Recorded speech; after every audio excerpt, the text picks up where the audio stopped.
नहीं जाउछ राज्यसभा को सेठरे प्रधानमंत्री नरेंद्र मोदी अभिभाषण रखिबे। There was motivation, there was inspiration, there was encouragement, and in a way पुरस्कृत भी किया गया था। आदरणीय सभापति जी,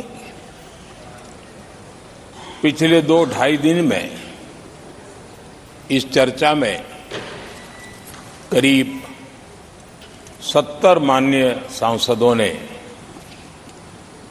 अपने विचार रखे हैं। इस चर्चा को समृद्ध बनाने के लिए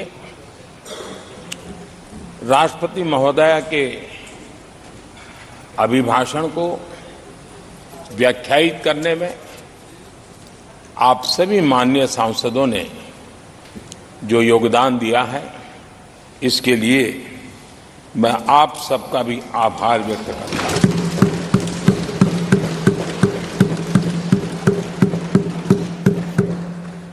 आदरणीय सभापति जी, भारत की आजादी के इतिहास में हमारी संसदीय लोकतांत्रिक यात्रा में बहुत दशकों के बाद देश की जनता ने एक सरकार को तीसरी बार देश की सेवा करने का अवसर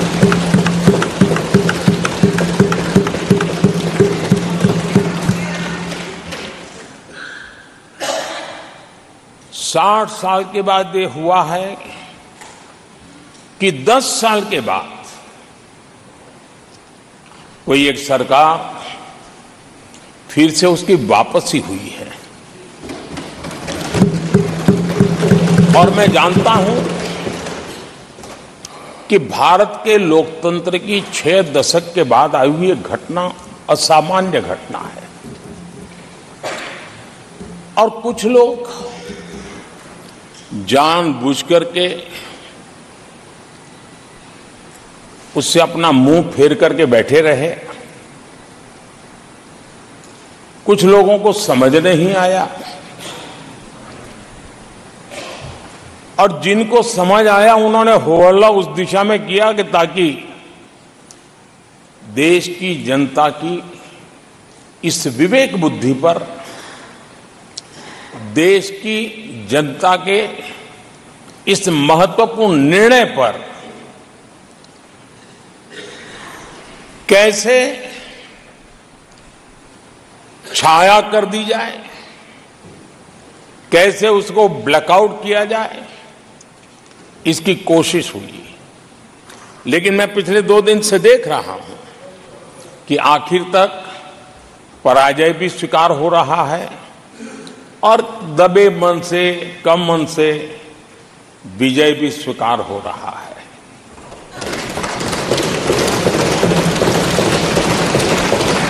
आदरणीय सभापति जी, कांग्रेस के हमारे कुछ साथियों को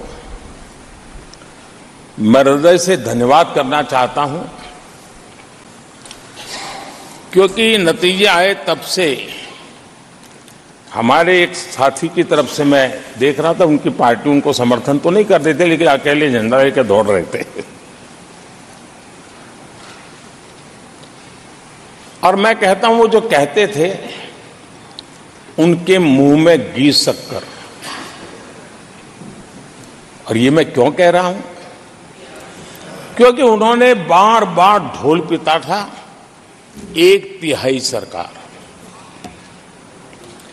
इससे बड़ा सत्य क्या हो सकता है कि हमारे 10 साल हुए हैं, 20 और बाकी है। 1/3 हुआ है, 1/3 हुआ है, 2/3 बाकी है। और इसलिए उनकी इस भविष्यवाणी को लिए मैं उनके मुंह में घी सकता हूं।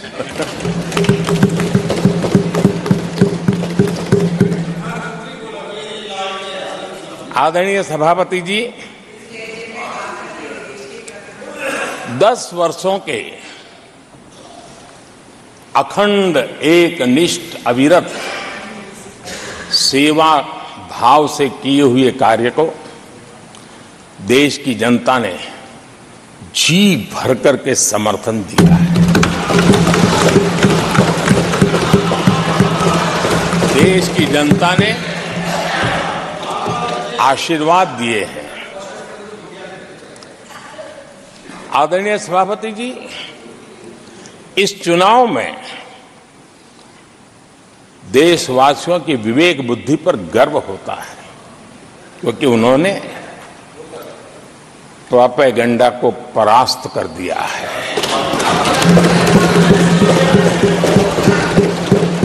देश की जनता ने परफॉर्मेंस को प्राथमिकता दी है। भ्रम की राजनीति को देशवासियों ने ठुकराया है और भरोसे की राजनीति पर विजय की मोहर लगाई।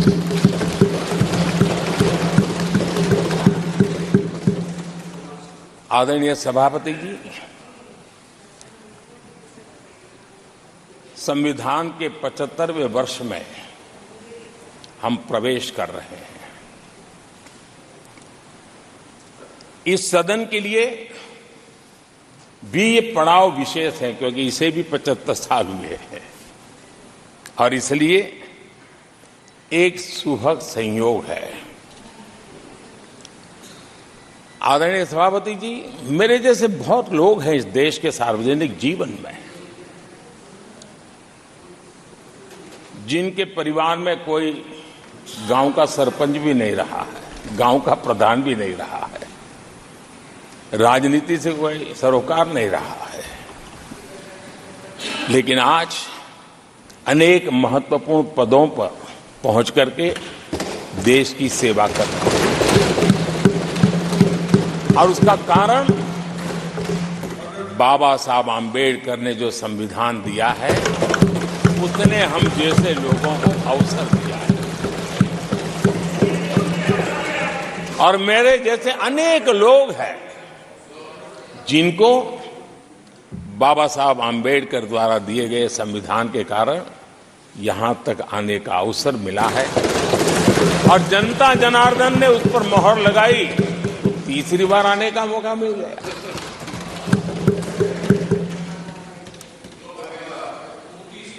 आदरणीय सभापति जी, संविधान हमारे लिए ये कोई आर्टिकल्स का कंपाइलेशन मात्र नहीं है, हमारे लिए उसका स्पिरिट भी और उसके शब्द भी बहुत मूल्यवान है।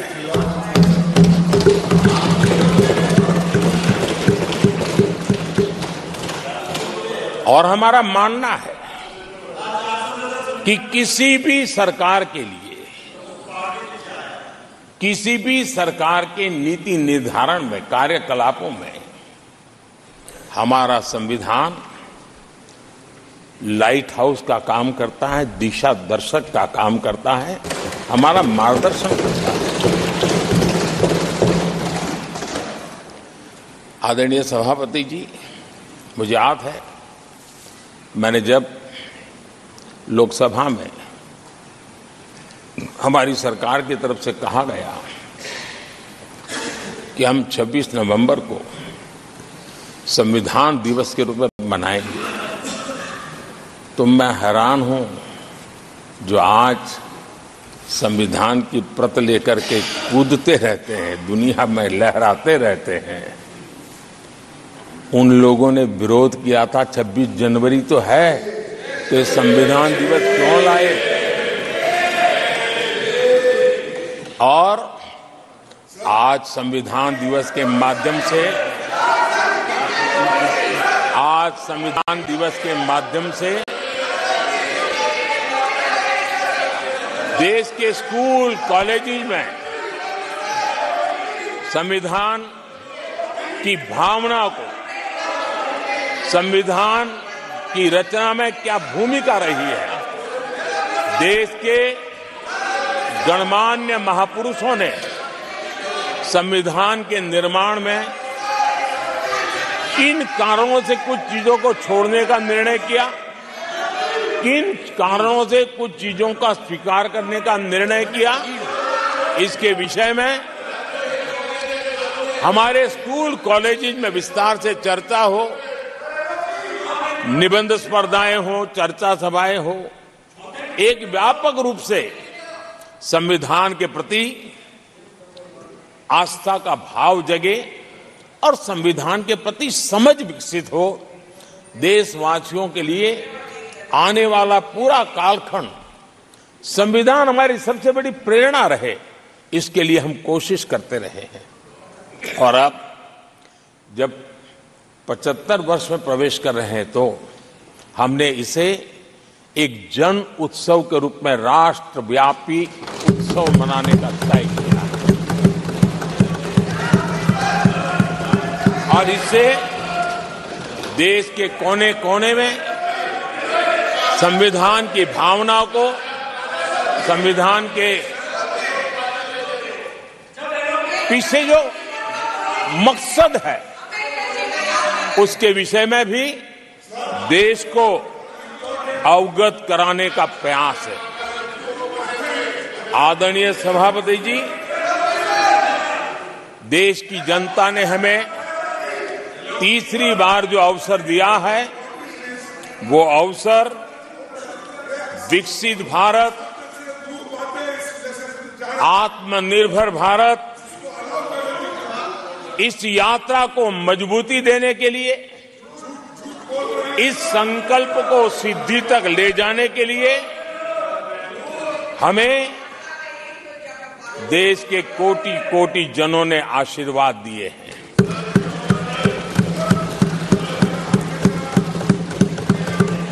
आदरणीय सभापति जी, ये चुनाव 10 वर्ष की सिद्धियों पर तो मोहर है ही, लेकिन ये चुनाव भविष्य के संकल्पों के लिए भी देश की जनता ने हमें चुना, क्योंकि देश की जनता का एकमात्र भरोसा हम पर होने के कारण आने वाले सपनों को, संकल्पों को सिद्ध करने के लिए हमें अवसर दिया। आदरणीय सभापति जी, देश भली भांति जानता है, देश ने पिछले 10 वर्षों में हमारे देश की अर्थव्यवस्था को 10 नंबर से 5 नंबर पर पहुंचाने में सफलता पाई और जैसे जैसे नंबर निकटता की सिद्धि की ओर पहुंचता है, एक की तरफ पहुंचता है, तो चुनौतियां भी बढ़ती है और कोरोना के कठिन कालखंड के बावजूद, संघर्ष की वैश्विक परिस्थितियों के बावजूद भी, तनाव के वातावरण के बावजूद भी हम हमारे देश की अर्थव्यवस्था को 10 नंबर से आज विश्व में 5 नंबर पर पहुंचाने में सफल हुए।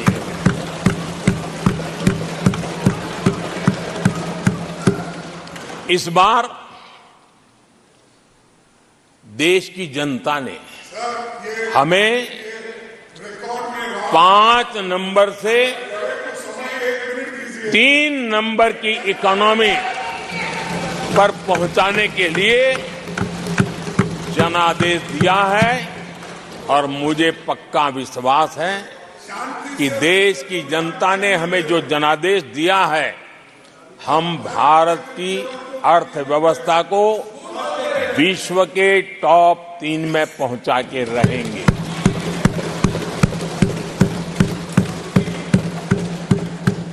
मैं जानता हूं आदरणीय सभापति जी, यहां कुछ ऐसे विद्वान हैं जो ये मानते हैं कि इसमें क्या है, ये तो होने ही वाला है, ये तो अपने आप तीसरे नंबर पे पहुंचने वाली है, ये तो अपने आप हो ही जाएगा। ऐसे विद्वान हैं। अब ये लोग ऐसे हैं जिन्होंने ऑटो पायलट मोड पे सरकार चलाने का या तो रिमोट पायलट पर सरकार चलाने का उनको आदी है, इसलिए वो कुछ करना धरने में विश्वास नहीं करते हैं। वो कुछ करने धरने में विश्वास नहीं करते, वो इंतजार करना जानते हैं। लेकिन हम परिश्रम में कोई कमी नहीं रखेंगे।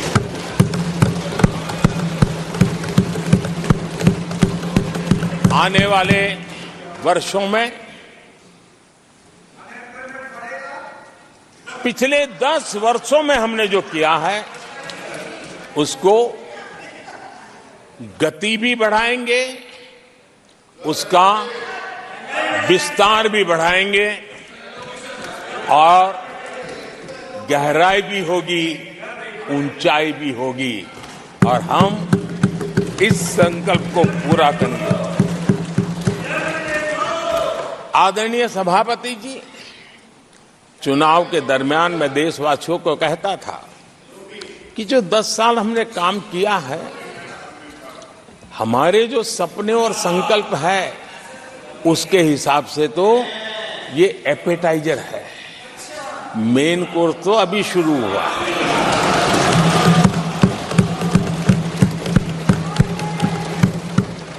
आदरणीय सभापति जी, आने वाले 5 साल मूल सुविधाओं के सैचुरेशन के और हम एक सामान्य नागरिक की जो रोजमर्रा की जिंदगी की आवश्यकताएं होती हैं,